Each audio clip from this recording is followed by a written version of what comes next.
그 6월 서울시장 선거에서 TBS 교통방송을 둘러싼 논쟁이 불거지고 있습니다. 네. 오세훈 후보죠. 지금 서울시장 국민의힘 후보가 TBS를 교육방송으로 전환하겠다는 의지를 내비쳤고 또 여기에 대해서 송영길 민주당 후보는 그것은 언론 개입이다라고 비판하고 나섰는데요. 네.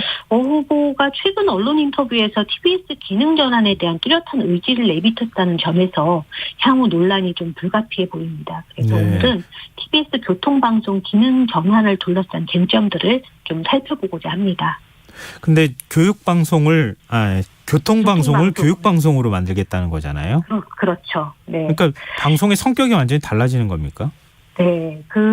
최근에 이제 오세훈 지금 시장이 언론 인터뷰를 통해서 이제 언급을 많이 하고 있는데요. 네. 운전 중에 교통방송을 듣는 경우가 거의 사라진 만큼 교통방송의 기능이 사라졌다라고 언급하면서 TBS를 교육방송으로 전환해서 활용하겠다는 의사를 밝혔습니다. 오 시장은 서울시에서 시행 중에 있는 저소득층 대상의 인터넷 강의 프로그램이나 평생교육 프로그램 등을 언급하면서 이와 같은 평생교육 시스템을 가동하는 데 있어서 인터넷과 방송의 융합 및 시너지 효과를 등이 이제 중요한 역할이라고 할 수 있을 것이라고 말을 하고 있어요. 그러면서 이 교통방송의 기능과 이름과 기능을 바뀌게 되면 서울 시민들에게 굉장히 도움이 되는 방향으로 방송 주파수를 활용하게 될 것이라고 주장을 하고 있습니다. 네. 이는 TBS가 보도 시사 방송을 불법으로 규정하고 관련 프로그램을 폐지해야 한다는 국민의힘의 주장과도 좀 상통하는 것이라고 볼 수 있을 것 같아요. 네. 근데 지금 이사님 생각은 어떠세요? 일단 교통방송의 시대나 교통방송의 기능은 이제 다 했다. 이런 이제 오세훈 후보의 입장에 대해서 어떻게 보십니까? 아까도 잠깐 말씀을 드렸지만 교통방송의 기능이 사라졌다. 교통방송을 듣는 사람이 거의 없기 때문에 이렇게 보는 것은 지금의 교통방송을 교통정보만을 전달해야 되는데 그 한계를 넘어서고 있는 거 아니냐라는 이제 의미를 좀 내포하고 있다고 좀 보여지고요. 네. 근데 현실적으로 지금 교통방송은 서울 시민들의 삶에 굉장히 깊숙하게 들어와 있거든요. 네. 여러 가지 시사교양 프로그램도 있지만 환경과 관련된 프로그램도 있고 또 우리 동네 라이브처럼 지금의 공영방송이나 방송이 다루지 못한 서울시의 곳곳을 돌아다니면서 탐색하는 그런 프로그램도 있습니다. 그런 측면에서 본다면 교통정보를 전달하는 것이 교통방송이고 그렇지 않기 때문에 그 기능이 거의 사라졌다고 보는 것은 좀 맞지 않죠.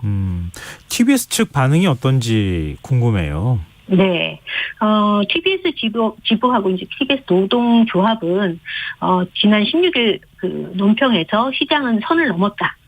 대통령이 TBS의 기능을 손댈 수 없듯이 오세훈 시장도 TBS의 역할을 규정할 수 없다. 라고 하면서 이제 교통방송이 교육방송으로 전환된다는 것은 긍정적인 단어를 좀 조합한 것이라고 보여지지만 네. 결국은 오세훈 시장은 시사보도 기능을 박탈하겠다는 거 아니냐. 권력이 언론사의 기능을 좌우하겠다라는 것으로밖에 보이지 않는다라고 이제 성명을 발표했습니다. 그러면서 오 시장을 향해서 아직도 서울시 사업소에 공무원을 대하듯 하는 오 시장의 언행에 되게 불편함을 얘기했고요. 네. 또 TBS 지부에서도 취임 후에 이제 TBS 예산을 많이 삭감했지 않습니까? 네. 그래서 구조조정까지 거론하면서 구성원을 이제 겁박했다라고 강하게 비판을 하고 있습니다.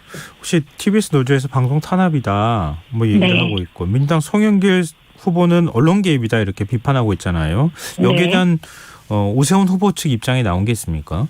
네, 오세훈 후보는 방송 장악이 아니냐는 지적에 대해서 예. 서울시 홍보 수단으로 교통방송을 활용하는 것을 포기하고 방송 기능을 바꾸는 것이다. 이렇게 얘기를 해요. 그러면서 김어준 씨 방송이 선정성 논란이 돼서 본인의 의도가 의심받고 있어서 억울하다라고 이제 얘기를 하면서 방송 탄압이라고 얘기하는데 그게 아니라 교양 프로그램을 바꾸겠다고 하는 것이 아니다라고 얘기를 하고 있습니다. 하지만 오 후보 캠프 측의 이제 윤희석 대변인은 서울 시민들 모두가 느끼듯이 TBS는 특정 집단을 위한 정치적 선전 도구가 돼버린 지 오래다. 정치 편향 방송을 지속함으로써 여론의 지탄을 받은 적이 한두 번이 아니다. 방송의 형평성 제고가 시급하다. 이런 주장을 하고 있습니다. 네, 국민의힘은 그동안 TBS의 어떤 편향돼 있는 방송 이 부분에 대해서 계속 질타를 해왔었잖아요. 네. 근데 그 배경에 TBS의 보도 시사 방송은 불법이라고 하는 인식이 좀 깔려 있는 것 같아요. 그렇죠. 이런 주장에 대해서는 어떻게 보십니까? 네, 매년 그 국민의힘이 국정감사에서 TBS의 보도 시사 방송이 불법이라고 규정하고 관련 프로그램을 폐지해야 된다고 주장을 해왔죠. 근데 하지만 최근 그 법원의 판결은 좀 다릅니다. TBS는 자사 시사 프로그램을 비판한 조선일보 칼럼에 대해서 정정보도 소송을 낸 바 있는데 1심은 물론 항고심에서도 승소를 했어요. 조선일보가 지난 2019년 2월에 그 전 TBS 대표인 이준호 씨의 기고문인 서울시민 세금으로 운영된 TBS가 정치방송을 한다라는 것을 지명에 실었는데 네. 여기에 이제 TBS가 중앙정치를 논하는 기능은 허가사항이 아니고 자신이 재직하던 동안 관련 이슈들을 다룬 적이 없다라는 내용이 담겨져 있습니다. 그런데 여기에 대해서 재판부는 TBS의 정치 관련 보도는 이미 허가받은 사항이라고 봐야 된다라고 이야기를 하고 오히려 조선일보의 주장은 허위에 해당한다고 판결을 했습니다. TBS는 지상파 방송이죠. 그리고 2013년도 박근혜 정부 방통위에서도 TBS의 보도 기능을 인정한 재허가 결정을 내린 바 있습니다. 그래서 지금의 불법이라고 얘기하는 것은 이미 법원이 판단을 불법이 아니라고 판단을 한 바 있죠. 그러니까 TBS의 보도 시사 편성은 프로그램 편성은 위법이 아니다. 이제 대체적으로 네. 이제 그렇게 정리가 되는 분위기인데 문제는 그렇죠. 일부 진행자의 편향성 문제가 자꾸 제기된다는 거예요. 이 네. 문제는 어떻게 봐야 됩니까? 일부 진행자라 하면 김어준 뉴스공장이라고 다들 알고 계시잖아요. 근데 네. 2022년도에 수도권 라디오 청취율 조사에서도 TBS FM의 김어준의 뉴스공장이 14.7%로 청취율로 전체 프로그램 1위를 차지했어요. 네. 그러니까 이건 뭐냐면 비판도 있지만 그만큼 또 서울 시민들이 또 애청하는 프로그램이기도 하다는 것입니다. 김어준 씨가 진행하는 뉴스공장이 편향적이고 또 진행자가 좀 공정성과 품위를 지켜야 되는 거 아니냐라는 비판도 많았고요. 또 여기에 대해서 방송통신심의위원회 제재를 받은 것도 많습니다. 그런데 또 한편으로는 이런 오해를 더 덧붙이고 있는 거 아니냐는 생각이 들어요. 뭐냐면 김어준 씨가 개인 유튜브 방송에서 받은 제재하고 네. 뉴스공장에서 받은 제재를 좀 구분할 필요가 있다라는 생각이 하나 들고요. 네. 또 TBS 지부장인 이제 조정은 언론노조 지부장 말에 따르면 뉴스공장이 100% 완벽한 프로그램이라고 할 수 없다. 생각하지 않는다. 그러나 우리 구성원들도 뉴스공장에서 비판적인 경우도 많다. 이 프로그램이 영향력에 걸맞는 품위를 갖추고 체질 개선을 하는 등 변화의 필요성에 공감한다. 그러나 정치에 의해서 프로그램의 존폐가 결정되는 건 적절치 않다. 정치가 언론을 좌우하는 것은 굉장히 불행한 일이다라는 이야기를 한 적이 있습니다. 네. 근데 TBS가 미디어 재단 형태로 바뀌었잖아요. 네, 그렇죠. 근데 지금 무엇보다도 아까 이제 오세훈 후보가 주장한 바 저희가 전해드렸지만 교통방송의 성격을 갖고 있는 방송을 교육방송으로 이렇게 전환하는 게 규정상 가능합니까? 오 시장이 지난 7월, 그러니까는 재보궐에서 선출되고 난 다음에 인터뷰에서는 마음만 먹으면 TBS를 제재할 방법이 왜 없겠냐. TBS에 대한 인사권, 경영평가권, 감사권 행사할 수 있다라고 얘기를 했는데 네. 실상은 그렇지가 않습니다. 현재 TBS는 미디어 재단 에 속해 있고 미디어 재단 TBS의 조례와 정관에 따르게 되어 있는데 거기에 따르면 서울시장이 TBS 사장 선임에 행사할 수 있는 영향력은 대단히 제한적이에요. TBS 이사 11명 중 서울시 공무원은 2명뿐이고 또 TBS 임원 추천위원회를 통해서 추천된 사람이 시장을 임명하도록 되어 있습니다. 임원 추천위원회는 시장 몫으로 2명, 시의회 몫으로 3명, 이사회 몫으로 2명, 총 7명으로 되어 있어서 여기에 또 임원 추천위원회의 결정 60%, 시민평가 점수 40%를 합산해서 결정하게 되어 있기 때문에 네. 서울시장의 영향력은 대단히 작다고 볼 수 있죠. 그래서 아마 오세훈 시장은 서울특별시 미디어 재단 TBS 운영 설립 운영 조례를 개정하는 방식을 고려하고 있다라고 좀 보여져요. 네. 그러니까 방송 편성의 자유와 독립을 규정한 법 위반을 피하면서 TBS의 정체성 자체를 이제 규정을 통해서 바꾸겠다고 좀 보여집니다. 그럼 이번 지방선거 결과가 또 영향을 미칠 수도 있겠군요. 조례 개정 그렇죠. 문제와 관련이 돼 있으니까. 그렇죠. 근데 설사 조례 개정을 할 수 있다 하더라도 좀 의문이 좀 남는 게요. 네. 왜 교육방송으로 전환하려고 하느냐. 원래 교육방송이 있잖아요. EBS가. 네. 기능이 중복되지 않겠습니까? 그렇죠. 이제 이 오세훈 시장이 주장하는 것은 뭐 서울시 저소득층 무료 온라인 뭐 사업인 서울시 사업인 서울런과 함께 하겠다 뭐 이런 이야기를 했는데 여기에 대해서 교육방송으로 전환하겠다는 발상이 되게 황당하다라고 이제 민주당의 송영길 그 서울시장 후보 캠프에서는 그렇게 얘기를 하고 있어요. 예. 뭐냐면 이미 지난해 서울시 교육청은 77억 운영 부담금을 지원했고 또 EBS와 한국교육학술정보원 사업을 통해서 지상파 온라인 교육방송을 진행하고 있는 거죠. 예산의 중복이고 좀 이해할 수 없는 발상이다라고 좀 이야기를 하고 있습니다. 근데 지금 TBS가 서울시 종합감사 받고 있습니까? 네, 종합감사 받고 있고요. 감사는 거의 다 끝난 걸로 알고 있습니다. 아마 다음 달 6월 중에 감사 결과가 발표되는 걸로 알고 있어요. 만약에 감사 결과에서 지금 TBS 기능에 좀 문제가 있다. 이런 게 나오면 또 얘기가 조금 달라지지 않나요? 지금 서울시 감사는 뭐 인사, 채용, 예산, 운영 전반을 좀 들여다봤고요. 그동안에 또 고액 뭐 출연료 논란이 됐던 뭐 김어준 씨 출연 계약과 관련된 내용도 다 본 것 같아요. 근데 문제는 지금의 그 서울시 의회 구조에서는 이 조례를 바꾸기 쉽지 않다는 것입니다.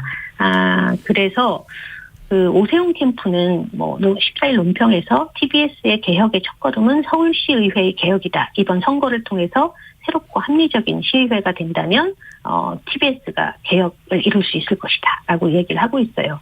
그것은 지금의 이제 조례를 개정해서 기능 전환을 하겠다고 이제 한다면 그것은 이제 지금의 방송법을 어기는 위법 논란을 피할 수 있다라고 생각을 한 것 같고 네. 또 하나는 고 박원순 시장이 임명한 이강택 TBS 대표 임기가 내년 2월까지거든요. 네. 그런데 이 임기가 끝나면 새로운 경영진과 함께 기능을 전환할 수 있다고 생각할 텐데 그 전제가 되는 게 이번 서울시장 선거 또 서울시의회의 선거가 아마 장수가 될 것 같습니다. 근데 모든 언론사가 겪고 있는 문제긴 하지만 뭐 예를 들면 재정 문제가 제일 크지 않겠습니까? 근데 그렇죠. 오세훈 후보는 재정 독립의 필요성을 그동안에 강조를 해왔어요. 이 얘기는 곧 서울시에서 재정 지원하는 거 이제 끊겠다 이렇게 연결되는 겁니까?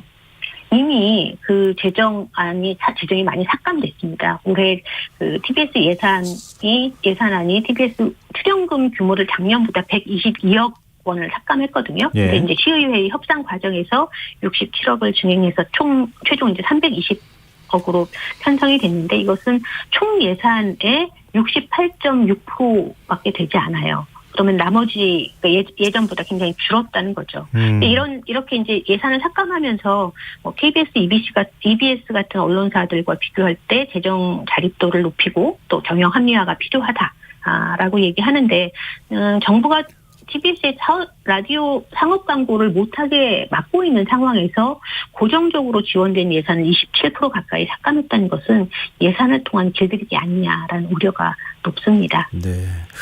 근데 TBS 정치적 논쟁의 대상이 자꾸 되고 있는 상황인데요. 네. 무엇보다도 시민의 방송이 되어야 되는 게 가장 중요하지 않겠습니까? 네, 그렇죠. 예, 지금 여러 논란 그리고 또 대안이 나오고 있는데 이사님 의견이 듣고 싶어요. 네. 이미 TBS는 시민의 방송으로 콘텐츠가 많이 제작되고 있어요. 네.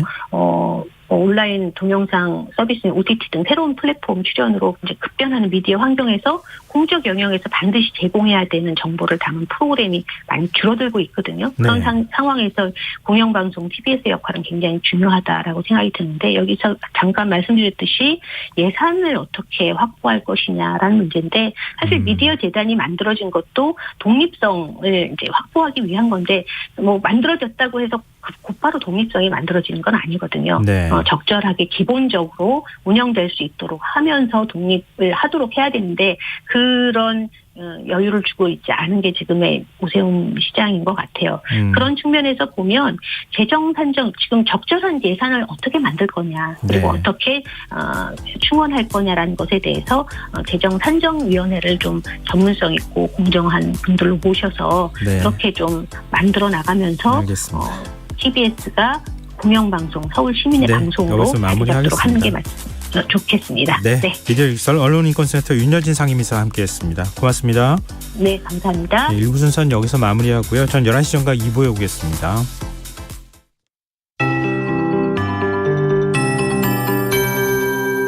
KBS 58분 날씨.